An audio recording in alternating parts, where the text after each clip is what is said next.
Guys, पिछली video में हम लोग बात किए थे कम्युनिकेशन क्या है, process of communication and communication barrier. आज के इस वीडियो में हम लोग कंप्लीट करेंगे हमारी इफेक्टिव कम्युनिकेशन की यूनिट 2 को। अब वीडियो शुरू करने से पहले प्लीज़ आप लोग चैनल को सब्सक्राइब कीजिए एंड बेल आइकन को प्रेस कीजिए ताकि जितने भी न्यू वीडियो आए उसकी नोटिफिकेशन आपको मिले। तो चलिए देखते हैं हमारे आज के एजेंडा। तो यहाँ पे हम लोग types of barrier, types of communication, effective communication and इसके समरी को कंप्लीट करें। सो let's see the type of communication barriers. इससे पहले मैं आपको और एक बार बता दूं कि बैरियर्स क्या होते हैं। बैरियर्स का मतलब होता है रुकावट। किसी भी चीज़ में रुकावट आए तो उसको हम बैरियर कहते हैं। एंड सेंडर जब रिसीवर को मैसेज सेंड करता है वो रिसीव तो करता है पर समझ नहीं आता। ये बैरियर की वजह से होता है। So let's see different types of barrier. Barriers are physical, cultural, gender, psychological, language and perceptual. तो पहले देखते हैं फिजिकल बैरियर क्या होता है। Physical barrier is the environmental and natural condition that act as a barrier in communication and sending message from sender to receiver. Physical barrier एक environmental and natural condition है जो कि communication में हम जो मैसेज सेंड करते हैं receiver को उसको हैम्पर करता है। So let's see some example of physical barrier. First one is wall separation. Let's understand wall separation with a small example. So let's assume तुम एक रूम में हो और तुम्हारी दोस्त दूसरे रूम में है। तुम जो बोलोगे उसको ठीक से सुनाई नहीं देगी। इसके बीच में आता है वॉल जो फिजिकली आप दोनों को एक दूसरे से सेपरेट करता है। तो ये एक फिजिकल बैरियर है। इसके बाद आता है distance. Distance between floors, buildings और cities can make a struggle to communicate with people. Like अगर तुम एक फ्लोर में हो और कोई दूसरी फ्लोर में तुम्हारी कोई कलीग्स है एंड डिस्टेंस की वजह से कम्युनिकेशन में बैरियर आएगा। लाइक अगर तुम एक फ्लोर में हो और तुम्हारी कोई कलीग दूसरी फ्लोर में है और तुम उससे कुछ बोलना चाहते हो, डिस्टेंस की वजह से उसके पास वो पहुंच नहीं पा रहा है एंड पहुंच भी गया तो उसको ठीक से समझ में नहीं आएगा। तो ये कम्युनिकेशन में बैरियर आता है डिस्टेंस की वजह से। देन आता है नॉइज़। नॉइज़ अगर ज़्यादा हो तो तुम फ्रंट टू फ्रंट किसी से बात कर रहे हो तो नॉइज़ की वजह से उसकी बात आपको ठीक से सुनाई नहीं देगी एंड समझने में दिक्कत होगी एंड ये नॉइज़ की वजह से बैरियर क्रिएट होता है। And the last example of physical barrier is time. जैसे कि ये शो हो रहा है, ये एक फॉरेन कंट्री है। जैसे कि यहाँ पे टाइम शो हो रहा है 3:30 AM रात हुआ है एंड ये इंडिया की एक जगह है जहाँ पे इवनिंग की 5 PM हुआ है। यहाँ इंडिया में ये वाक़ई का वॉर चल रहा है एंड इस टाइम अगर हम फॉरेन कंट्री में किसी से बात करना चाहेंगे तो नहीं हो पाएगा क्योंकि वहाँ रात के 3:30 AM हुआ है एंड बेसिकली ये सोने के वक्त है। सो टाइम की वजह से यहाँ पे कम्युनिकेशन में बैरियर आ रहा है। ये था फिजिकल बैरियर के कुछ एग्जांपल्स। देन आते हैं cultural barriers.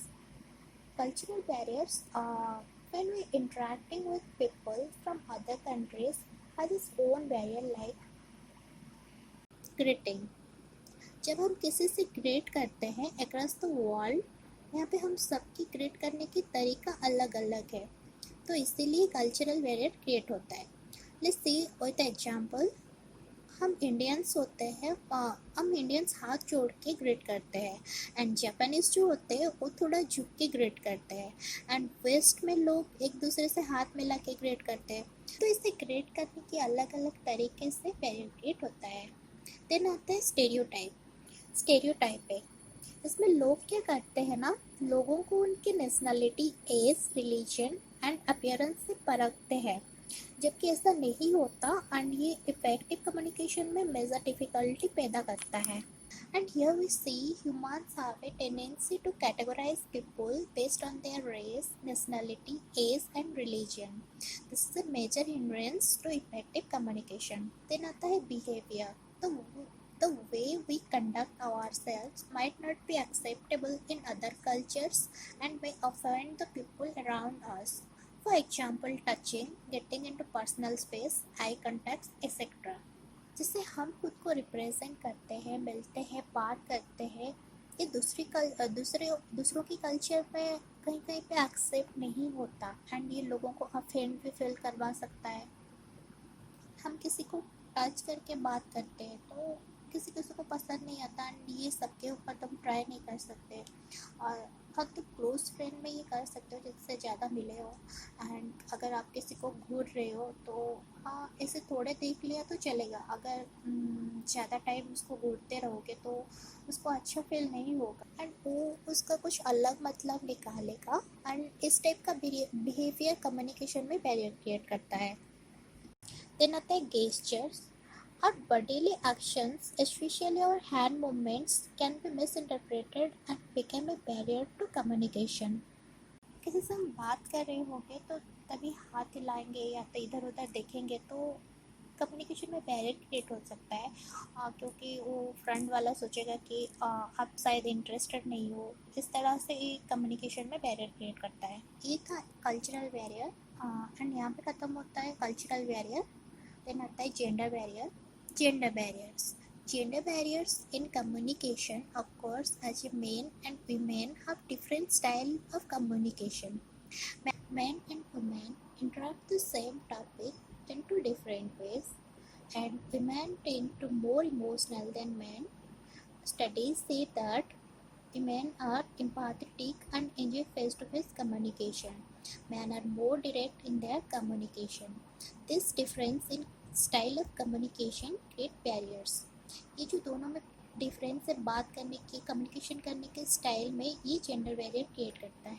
And psychological barrier is also known as emotional barriers. It is caused by lack of attention, premature assumption, poor attention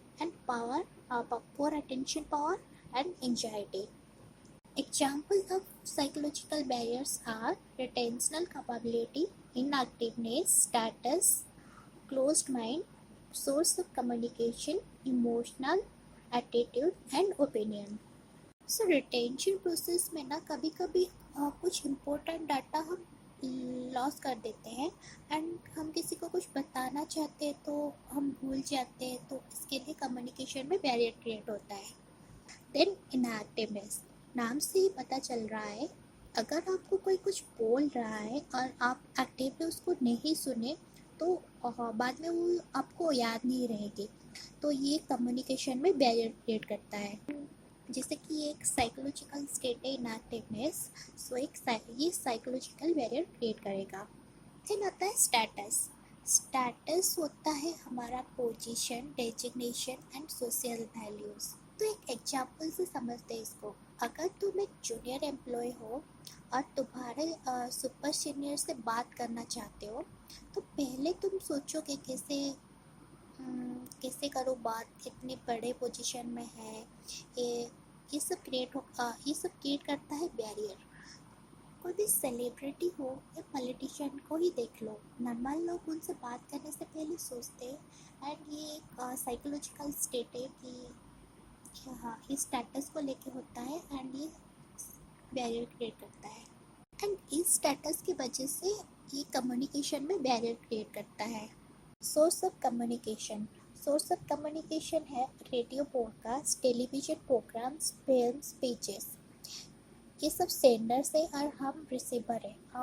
हम जब इस सब को रिसीव करते हैं तो बैरियर कैसे क्रिएट होता है ना, अगर इसका हम कुछ गलत मतलब निकालेंगे और कुछ इसको गलत समझेंगे जो भी बोला जा रहा है तो इसी से बैरियर क्रिएट होता है। इमोशनल बैरियर, अगर आप किसी कलीग से बात कर रहे हो तो वो आपको कुछ बोल रहा है एंड नॉर्मल सी बात पे आप ज़्यादा इमोशनल हो जा रहे हो एंड गुस्सा हो रहे हो, तो ये कम्युनिकेशन में बैरियर क्रिएट करता है क्योंकि आपकी इमोशनल की वजह से यहाँ पे कम्युनिकेशन में बैरियर क्रिएट होता है। एट लास्ट आता है एटीट्यूड एंड ओपिनियन। ये डिपेंड करता है आप किसी से किस तरह खुद को रिप्रेजेंट करते हो, किसी के सामने कैसे बात करते हो, ओपिनियन देते हो।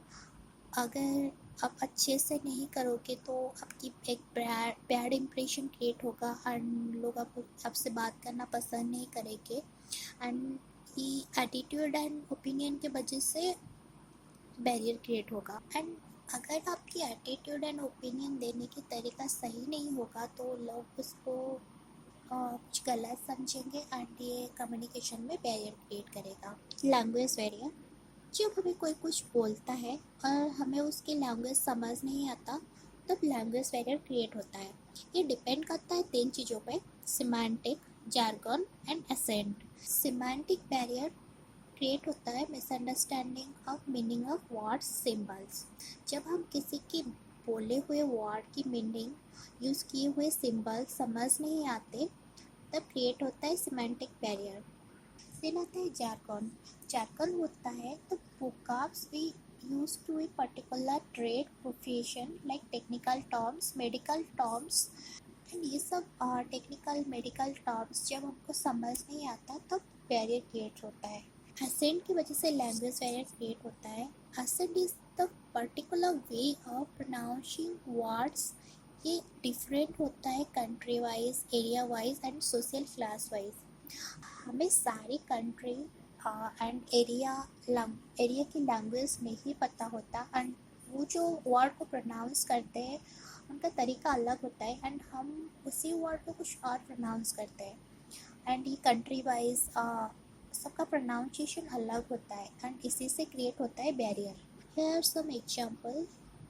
हेलो, हम इंडिया में क्रिएट करने के लिए हेलो बोलते हैं, स्पेनिश में होला बोलते हैं एंड फ्रेंच में बैंजो बोलते हैं एंड ऐसे सबका प्रोनाउंसिएशन अलग होता है, वर्ड मीनिंग अलग होता है एंड इसी से लैंग्वेज बैरियर क्रिएट होता है। And the last one, perceptual barriers. Perception is how we look at our surrounding from our own perspective. The perceptual barrier arises when we perceive the information given to us from our point of view. Many a time, this changes the meaning of information given, leading to misunderstanding and miscommunication. For example, a friend does not reply to your message and you assume that she is angry with you, and a colleague does not answer your call and you presume that he is avoiding you. Perceptual barrier इसलिए होता है क्योंकि हम चीज़ों को अपने point of view से देखते हैं एंड उसको गलत समझ लेते हैं। एक्चुअल में वो कुछ और होता है एंड हम उसको गलत समझने के वजह से मिसअंडरस्टैंडिंग क्रिएट होता है एंड इस मिसअंडरस्टैंडिंग के वजह से जो बैरियर क्रिएट होता है उसको परसेप्चुअल बैरियर कहते हैं। And next the type of communication. And type of communication are two types, verbal and non-verbal communication. And verbal communication means the use of words and non-verbal communication is without words. And in non-verbal communication we communicate through body language and अभी हम verbal communication को समझते हैं then हम non-verbal communication को अच्छे से समझेंगे। Verbal communication play an important role in effective communication and make sure that the sender's message reaches the receiver without too many barriers. And example of verbal communication are face-to-face conversation, written and telephonic conversation. So let's understand what is verbal communication. Verbal means connected with words. Verbal communication is the use of words to share information with other people. These words include with both spoken and written. Clarity of speech, remaining calm and focused, being polite, following some basic rules of etiquette will all aids of the process of verbal communication. Verbal communication also depends on how we deliver messages and how we receive them. And here in verbal communication, both the sending and the receiving of the message are equally important. The stronger your communication skills, the better your chances of getting more value. And workers who can convey information clearly and effectively are highly valued by employers. And this is the importance of verbal communication. And next, see what is non-verbal communication. Nonverbal means without words and you only communicate through your body language. And nonverbal communication depends on facial expression, paralanguage, gesture, posture, eye contact, and appearance. Please understand how facial expression is so important in nonverbal communication. If a person looks sad but say I am fine, nobody will believe that person is fine. Someone who look confused but say I have understood everything, don't worry, will not win over anybody's confidence. There has to be synchronizing between your expression and what you say, else people will subconsciously respond to your facial expression. क्योंकि हमारी जो brain है वो visual action को सबसे पहले receive करता है एंड हम उसी चीज़ में बिलीव करते हैं जो हम देखते हैं. तो facial expression important role play करता है जब हम किसी से मैसेज कन्वे करते हैं in person. Then paralanguage. Paralanguage also play an important role in non-verbal communication as here paralanguage is known as vocalic.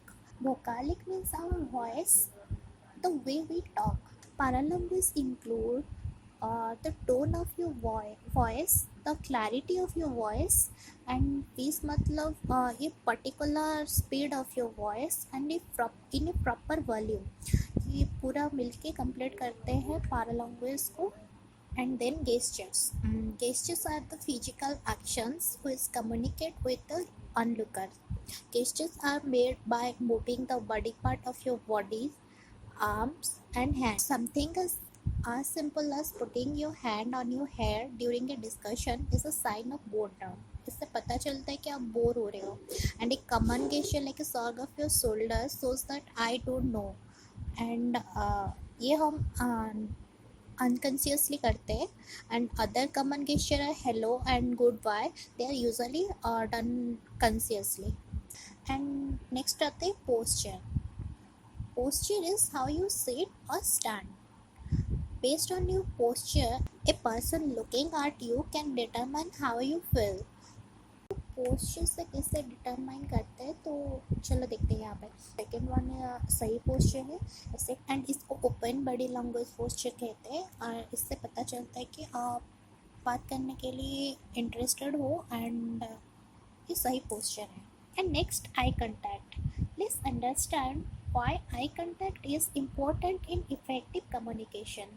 Maintaining eye contact during a conversation signals that you are interested in the topic and are paying attention.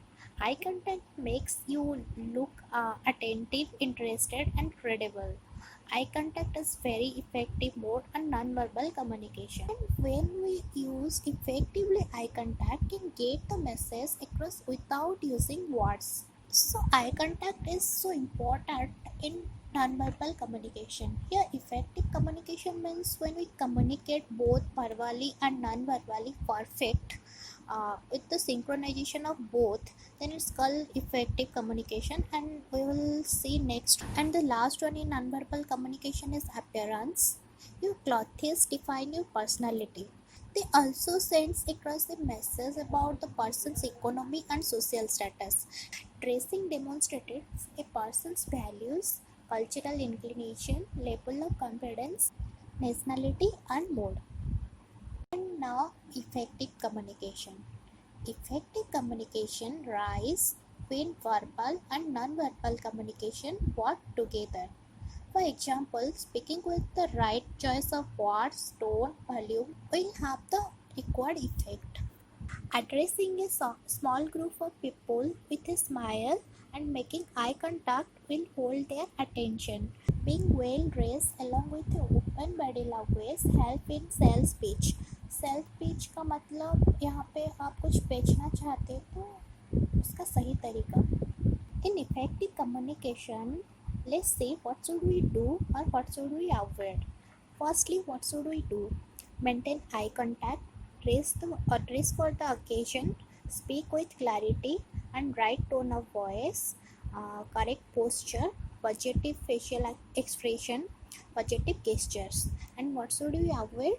Checking your phone while conversing, dressing shabbily or inappropriately, fumbling, using too many filter words while talking, fumbling मतलब ठठराना, and speaking rudely, slouching and looking nervous, slouching का मतलब lazy, and looking disinterested, and unnecessarily fidgeting का मतलब यहाँ पे बात करने के टाइम इधर उधर देखना, हिलना, ये सब बोर होने की वजह से।